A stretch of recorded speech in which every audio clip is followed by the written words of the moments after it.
बिरहा के श्रोता भगवान, हम कलाकार सूबेदार यादव और साथी कठवा मोड़ गाजीपुर की शहीदी धरती से आप सबको कोटि कोटि प्रणाम करते हैं। इस बिरहे की recording VM audio recording studio वेद बिहारी का पोखरा कासमाबाद रोड गाजीपुर दीपक उजाला जी के देखरेख में हो रहा है। एक गीत प्रस्तुत है मेरे मित्रों, आज जमाने को क्या हो गया है। इस गीत का शीर्षक दिया गया है जवानी की आग। 4 रन कवि जी ने भूमिका में लिखा है। नारी की गरिमा है गंगा से पावन, सदा 2 कुलों को सजाती है नारी। कभी बनती बेटी कभी बनती बहना, कभी बन के माता पुजाती है नारी।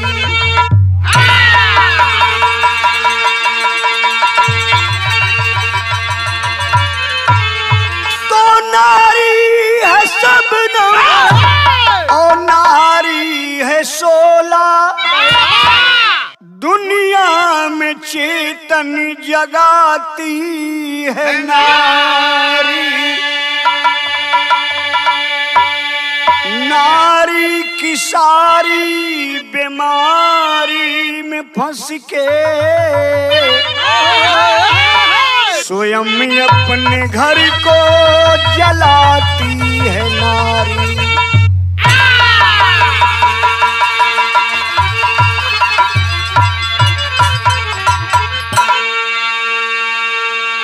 एक लाइन कव्वाली का अंदाज यहाँ लिखल गई। किसी आशिक ने अपने मासूका से फरमाया है, क्या फरमाया है बाबू? कि दिल जलाने का तेरा अजब ढंग है, दिल जला कर के तूने ये क्या कर दिया।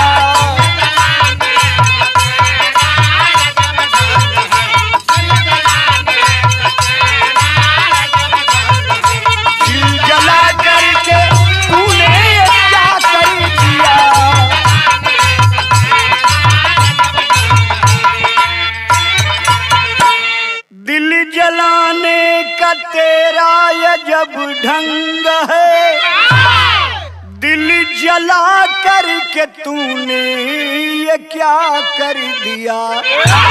अरे खत लिखा था किसी औरत के नाम से,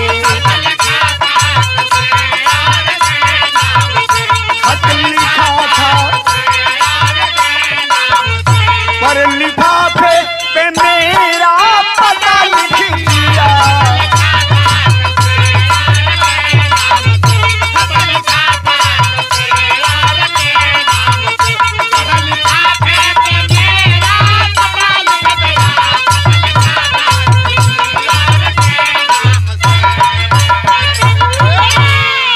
नारी तो सृष्टि की रचना का स्वयं अपने आप में एक अनोखी शक्ति है।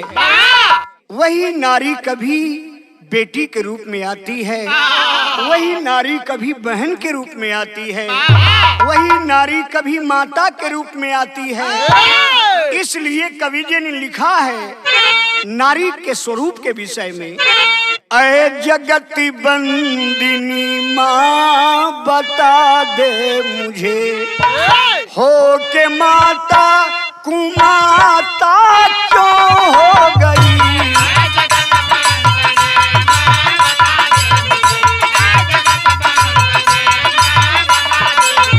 हो के माता कुमाता क्यों हो गई।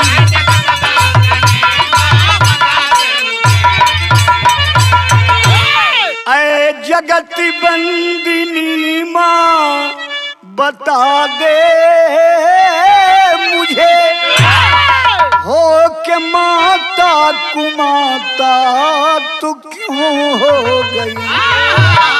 लाल का काल कैसे भला बन गई।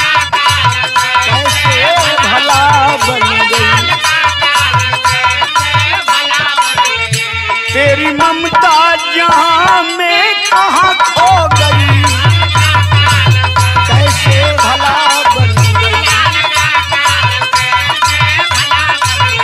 तेरी ममता जहां में कहाँ खो गई।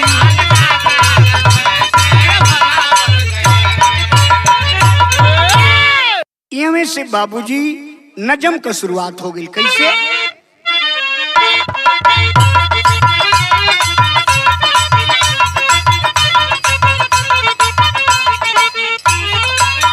जगत में जानता न कोई विधि का लेखा है, लिखा क्या भाग्य में किसी ने नहीं देखा है।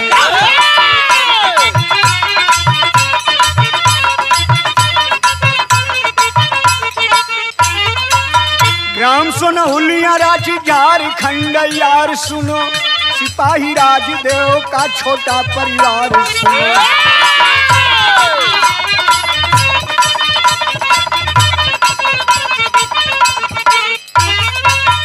पत्नी सीमा राजू गोद का सितारा है, पत्नी सीमा राजू गोद का सितारा है, खुशी में जिंदगी का हो रहा गुजारा है।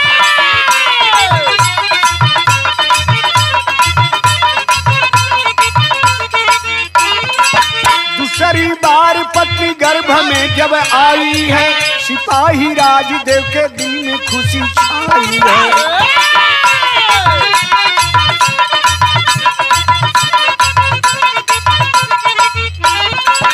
प्रसव में सीमा जिंदगी के सीमा पार हुई, प्रसव में सीमा जिंदगी के सीमा पार हुई, पुत्र राजू की आज दुनिया है अनार।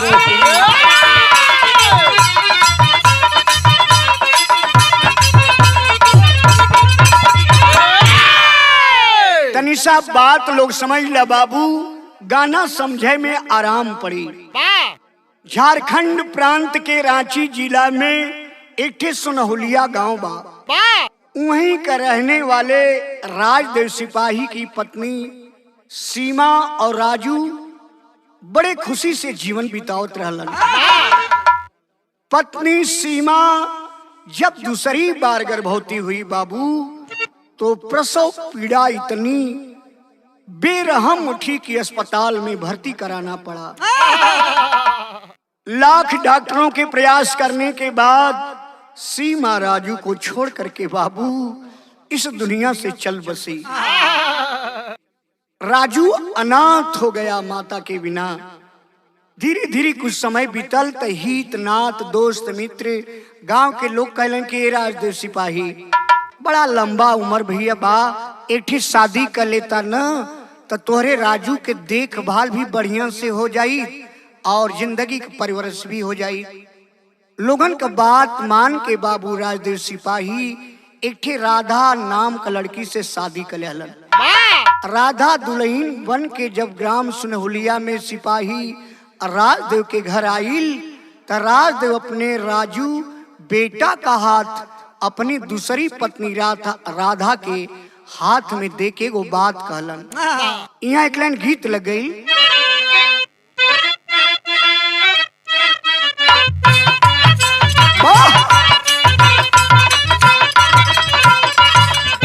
उहे गीत बा भैया, ए बीरा ए बीरा काशी बता दे कितनी दूर पैरन में छाले पड़ी रे गयो रे बीरा।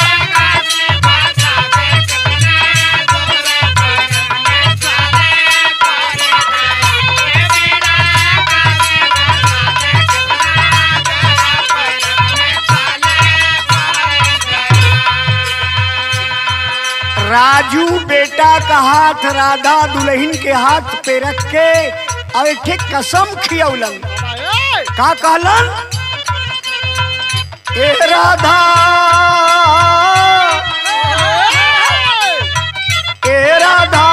राजू के करिया दुलार चरिया का प्यार दिहाए राधा।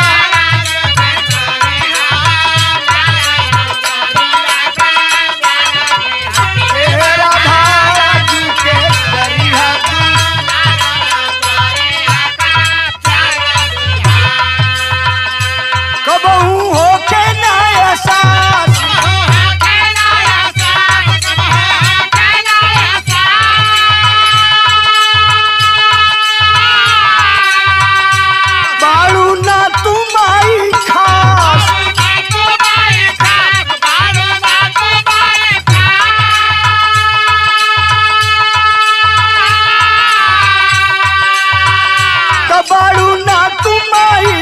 से राधा, ए राधा राजू के तू हैया, धार अचरिया का प्यार दिहाए राधा।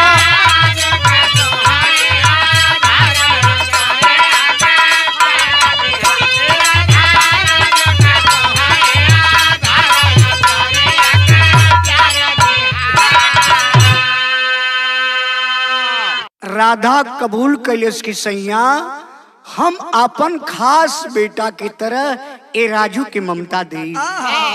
कुछ दिन तो बड़ा हंसी खुशी से बीतल ले बाबू लो। राजू अब स्कूल भी जाए लगल। राधे अपनी ड्यूटी पर चल गईलन। बीच बीच में महीना 2 महीना पर 10 दिन का छुट्टी लेके घरे आवे।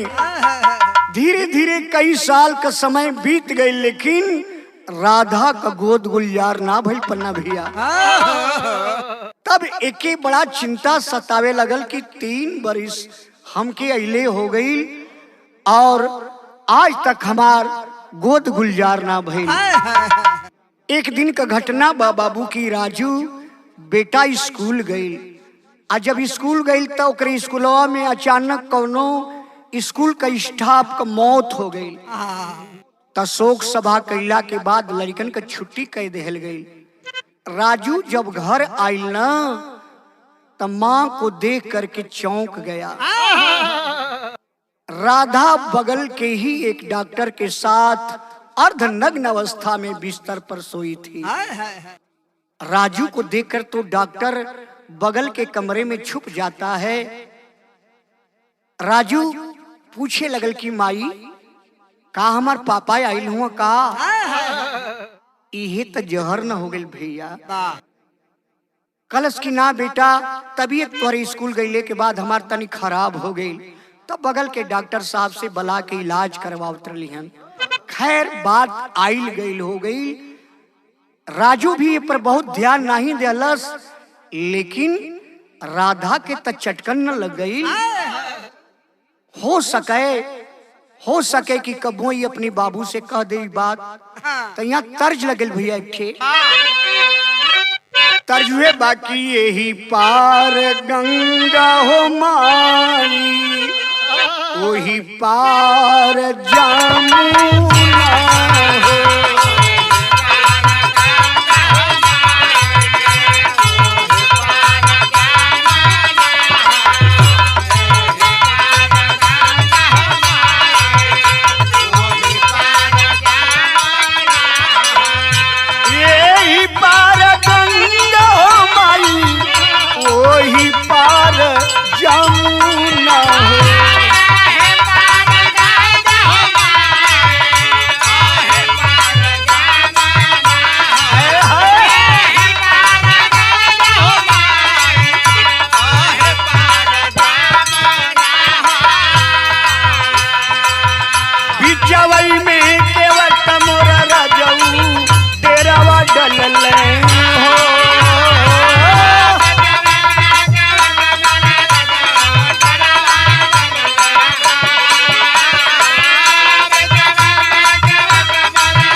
बहा गलन बाबू लोग कर राजा देवा गईले थाने पर नौकरिया।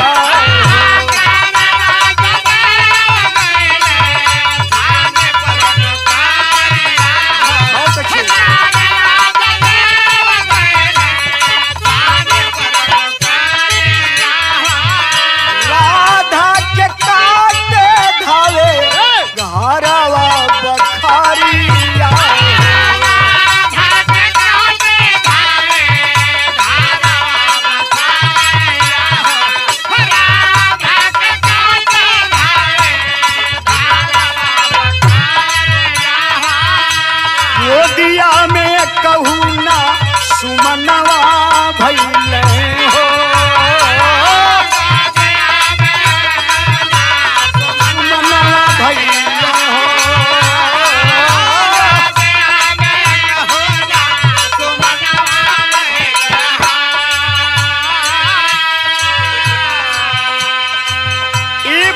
लोग ये कारण रहल डॉक्टर के साथ जुटल प्रेम कर सारिया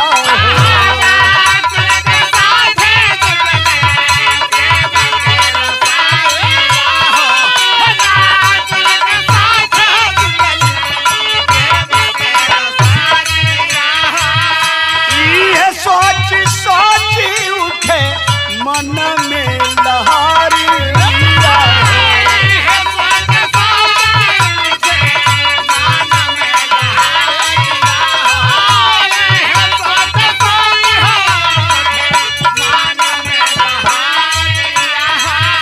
मौका पाके देखा रास रचनवा भइले हो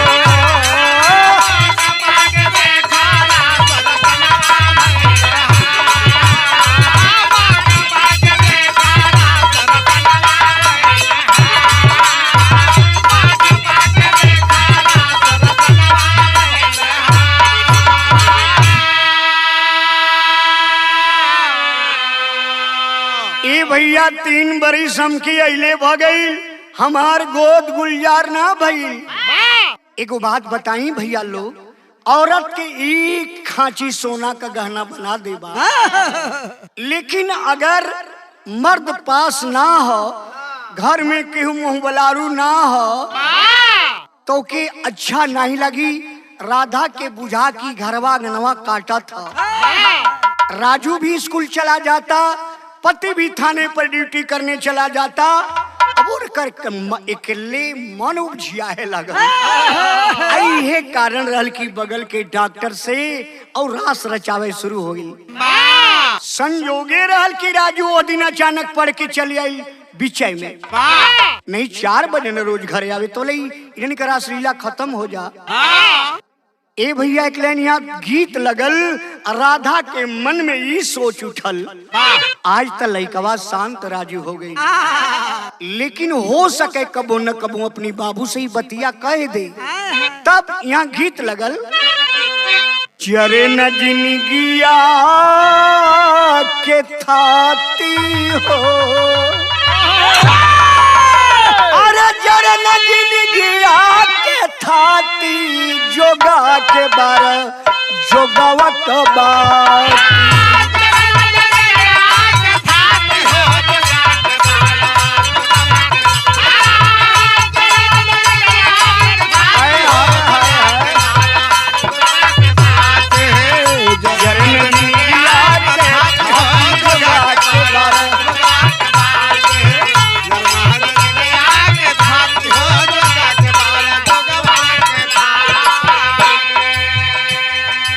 खातिर ते बिरावा के भाव में कवि लिख जालन, अपन बेगाना हो जाला हो,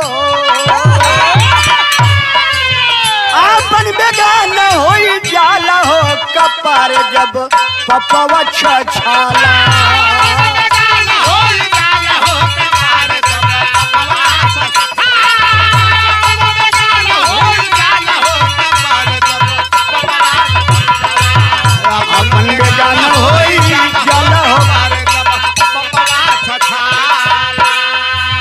राधा के बाधा बनल प्रेम में ललनवा, डॉक्टर के संग में बनवली योजना।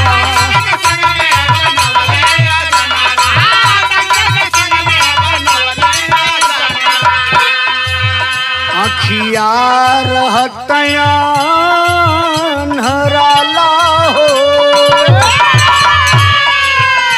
अरे अखिया रहतया हराला, कपार जब पपवा छछाला।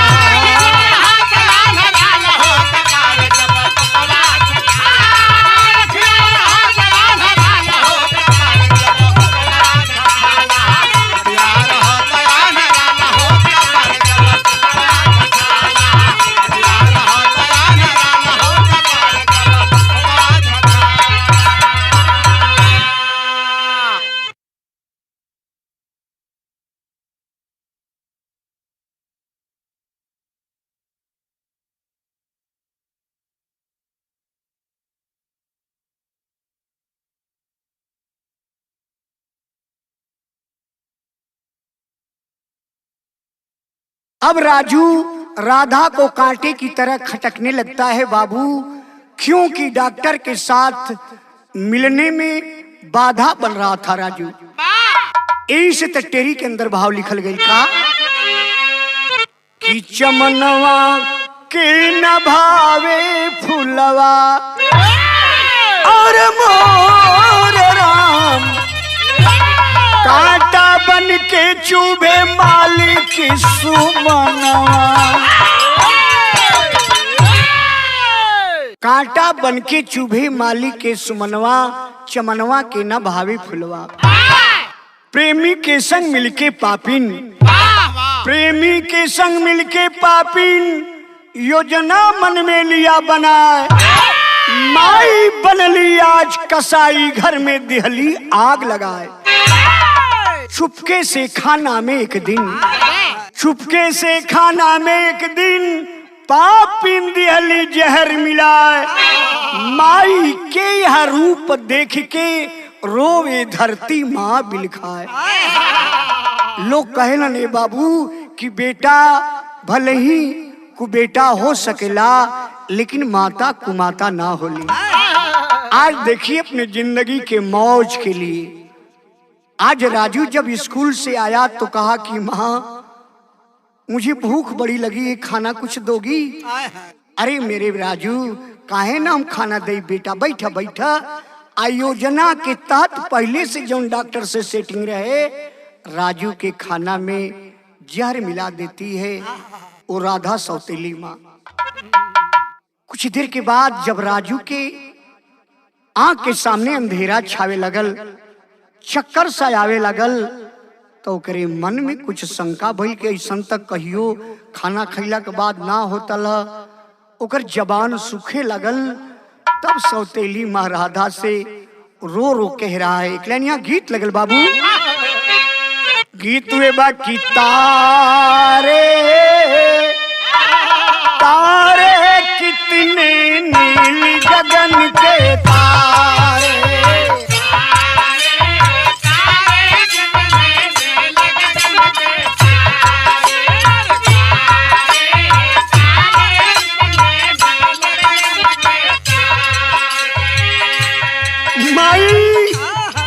हमार जबान सुखात बा माई, एगो काम न कदा। अरे माई माई काहे बनलू आज कसाई,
माई लागत बा कि हमार जीवन का अंतिम घड़ी आ गई।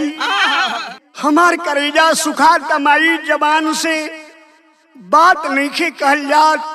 तनी समाई अपने हाथ से हमके पानी पिला द। वो पापिन हंस रही है राजू, तेरी जबान सुख रही है। तू कहता है कि अंतिम घड़ी लगता है कि आ गया, कुछ नहीं करती है, न पानी देती है और न किसी को संदेशा देती। तो उसकी योजना थी। धीरे धीरे बाबू राजू शांत हो गया। जब धीरे धीरे सबेर भइल बा तो पापिन 5 बजे के करीब छाती पीट के और रोवे शुरू कैलस। टोला मोहल्ला का लोग बटुरा गए। भाई कैसन सिपहिया का औरतिया रोवत हिया। तो यहाँ पापट में कवि जी लिखलन, पीटी पीटी छतिया रोवल कसबिनिया भोरे जुनिया में, राजू के डसल हले बा नगीनिया भोरे जुनिया में। रोने लगी। मेरे राजू को नाक डस लिया, मेरे राजू को नाक डस लिया।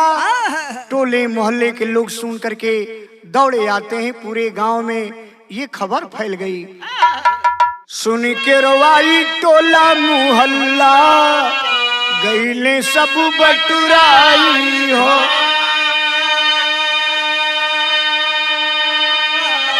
अब फोन पे कोई राजदेव को सगरी बात बताई हो।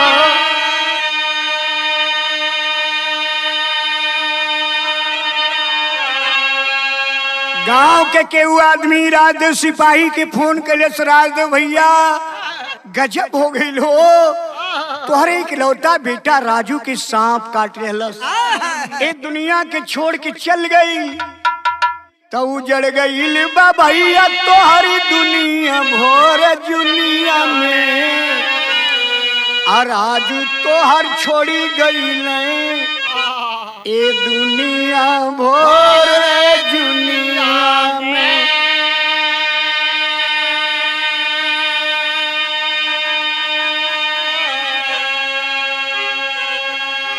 राजदेव जब सुनलन कि हमार बेटा नाक के कटले से दुनिया के छोड़ के चल बसल, अचेत हो गए। सारे थाने के सिपाही दौड़ पड़े। क्या हो गया राजदेव भैया? राजदेव रोते हुए कहे कि भैया एक ही मेरा बेटा कुल का दीपक था, इस दुनिया को छोड़कर चल बसा। हर सौतेली राजू का मतरिया राधा सोचलस कि जवले हमार सैया जी आवे तोले पूरा अर्थी का हम तैयारी कर दें, खाली ले जाके बस ये लड़कवा के दाही संस्कार करे के रहे। राजदेव जब गांव में अलन है बाबू, देख रहे हैं सबकी आंखें नम है। लेकिन यही से तक कवि जी लिखना आप लोग दुनिया के कहेला। आला का भाव लगल भैया कि हाय राम जी, अरे चोरी हत्या पाप ना, चोरी हत्या पाप ना, छिपेल दुनिया में पंचो। केतनो यकिलिया केहू नहीं हो लगा,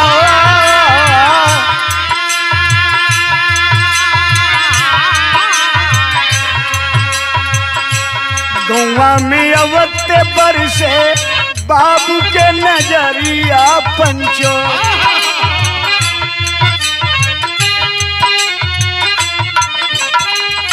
आय लाल कहीं के गिरी गई बहरा,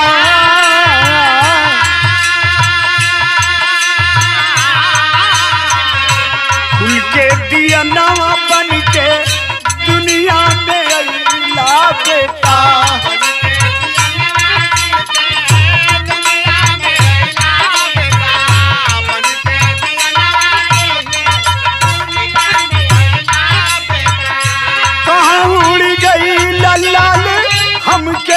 बिसरावा।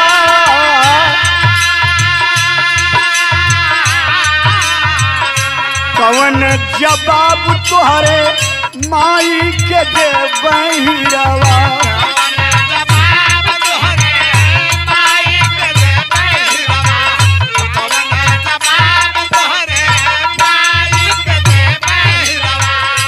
अंतिम घड़ी जो ये गईली हमके चेता।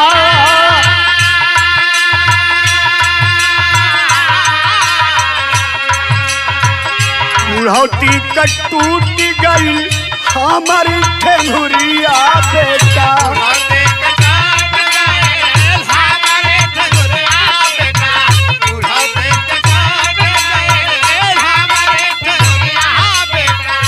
आगे पीछे नहीं केहू हमरे देखा।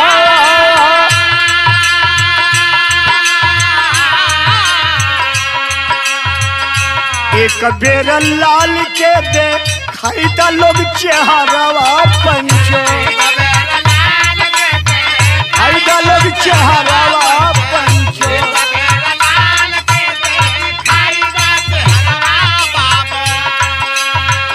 लसिया पगड़ी के बाबू वो में बिल खाया।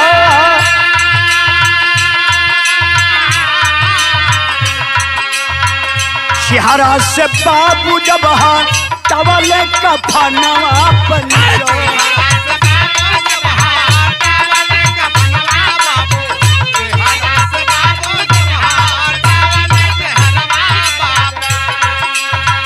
आँखिया कया सुआ गाइल बसुखा।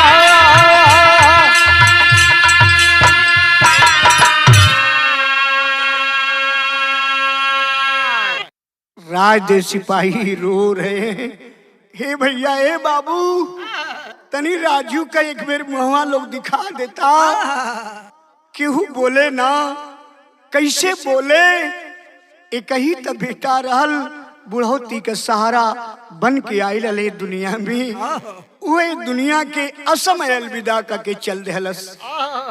पागल सा हो गए राजदेव सिपाही।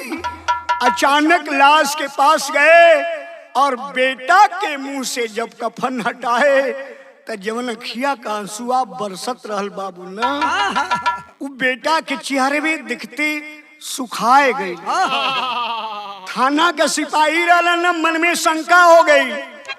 कहें खबरदार, इस लाश का दाह संस्कार तब होगा जब इस लाश का पोस्टमार्टम होकर आएगा। मालिक थे घर का, कौन उनकी बात को ठुकराएगा। लाश पोस्टमार्टम खातिर भेजल गई। आज जब पोस्टमार्टम रिपोर्ट में ई साबित भइल कि लड़के को खाना में जहर मिलाकर दिया गया था, जिसके वजह से बालक का मृत्यु भइल। राजदेव के मन में शंका हो गई कि घरवा में खाली एक राजवे तरह लेकर माई रहल, कहीं अगल बगल केहू के घर भी जात ना रहल। राजू स्कूल में अगर जहर मिला के खाना देहल गई हुई तो खाली राजवे ना स्कूलों में खनवा खैलस और तो लड़का खैलन सा। राजदेव पूछने लगे कि राधा, मेरे बेटे के खाने में कौन जहर मिलाया। इतना सुनते तक चोर के दिल में पाप हवाई उड़न लगल राजदेव का औरत के राधा के चेहरा पर। तुरंत थाने में खबर दिए और पुलिस आती है बाबू। लेकिन अब तो पोस्टमार्टम रिपोर्ट आ भी गया था। ले जाती है पुलिस राधा को। पहले तो आनाकानी करती थी, अरे बाबू आप ही लोग बतावे, एक ही तो बेटा था हमारा, कोई माँ ऐसी हो सकती है जो बेटे को जहर देगी। लेकिन पुलिस का लाठी में इतना ताकत होले कि बड़े बड़े डकैत और चोर भी सच्चाई उगल देलन। पुलिस जब 3rd डिग्री अपनौलस तब राधा टूट गई और सारा मामला सामने आ गया बाबू। यही से तक कवि जी लिखत मनिया खड़ी में, अरे माई वाली ममता के लगवाली दगिया, अपने हाथ से पपीनिया प्यारा वाली बगिया।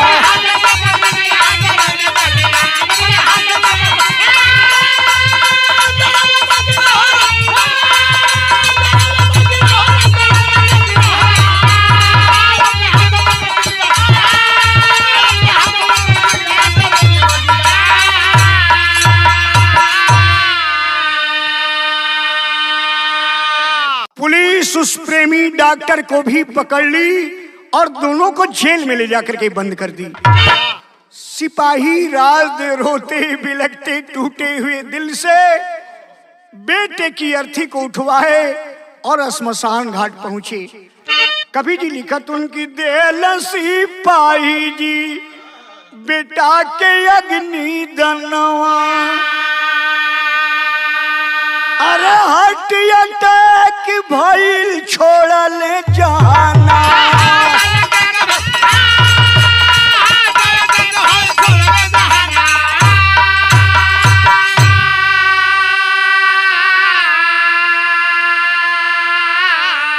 अरे रोवेल पपिनिया मोर धोवाइल मंगिया। राजदेव सिपाही श्मशान पे गए, चिता सजाए, बेटे को मुखाग्नि दिए, लेकिन दिल में एक चोट है, अब मैं किसके लिए दुनिया में जीऊंगा। पहली पत्नी के मर जाने के बाद एक बेटा का सहारा रहा, उसको भी एक कमीनी राधा ने जहर दे दिया। मेरा बेटा भी दुनिया से चला गया और ये मेरे साथ भी धोखाबाजी की। इसी बात को सोचते सोचते इतना सदमा पहुंचा कि एक आयक गिरे और राजदेव के शरीर से प्राण पखेरु उड़ चले। विरह लिखे तक दोनों डॉक्टर और राधा जेल में ही सजा भोग रहे हैं। ए भैया, यही से दुनिया में कहल गई कि क्षण का मौज जिंदगी के आगे मौत का रास्ता खोल देता है। स्वामी गुरु बिहारी पत्तू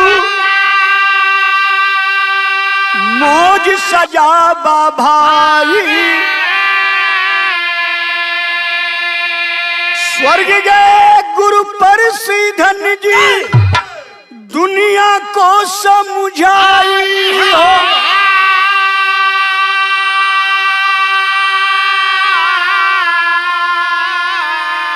अरे चमनवा के न भावे फुलवा, विजयी सूबेदार भइले अपन दुश्मनवा।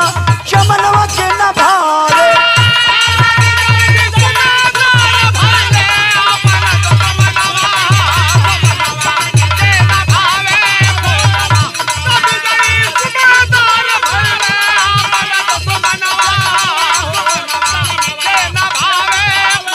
संवरी